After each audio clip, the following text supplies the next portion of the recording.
Les députés béninois en majorité s'opposent à la demande de la levée d'immunité parlementaire de Barthélémy Kassa, introduite le 29 juillet 2015 par le président de la République, Boni Yayi. Avec 45 voix contre et 38 voix pour, l'ex-ministre en charge de l'eau et de l'énergie n'ira pas devant la Haute Cour de justice. Barthélémy Kassa est mis en cause dans l'affaire de détournement de l'aide néerlandaise de près de 3 milliards de francs CFA destinée au projet pluriannuel d'appui au secteur eau et assainissement, phase 2 au Bénin. Le chef de l'État a manifesté une volonté, un engagement politique pour faire éclore la vérité, pour qu'on puisse faire le suivi, le traçage, n'est-ce pas, de la piste qui a conduit à l'évaporation des 3,5 milliards.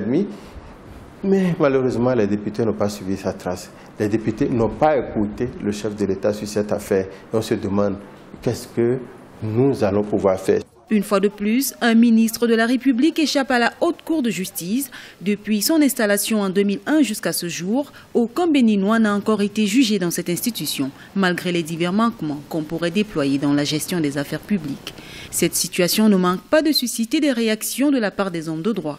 L'inefficacité de cette juridiction vient d'abord de sa lourdeur et du fait que ceux qui doivent prendre la décision de juger ou même de lever simplement les immunités sont des gens qui appartiennent à des formations politiques. Donc l'intérêt politique est au sommet de leur décision. Le jour où ça marchera, on ne pourra plus jamais l'utiliser parce que les politiciens comprendront tout le désastre qui en résulte. Ça fonctionne rarement et si ça fonctionne, ça ne fonctionne qu'une seule fois. Ça ne fonctionnera plus jamais. Dans cette affaire, plusieurs personnes dont les noms figurent dans le rapport que possède l'officier judiciaire ont déjà été écoutées. Depuis l'accession au pouvoir du président Boni Yayi en 2006, c'est la 6e fois que le pouvoir exécutif tente d'envoyer une autorité devant la Haute Cour de justice, sans succès.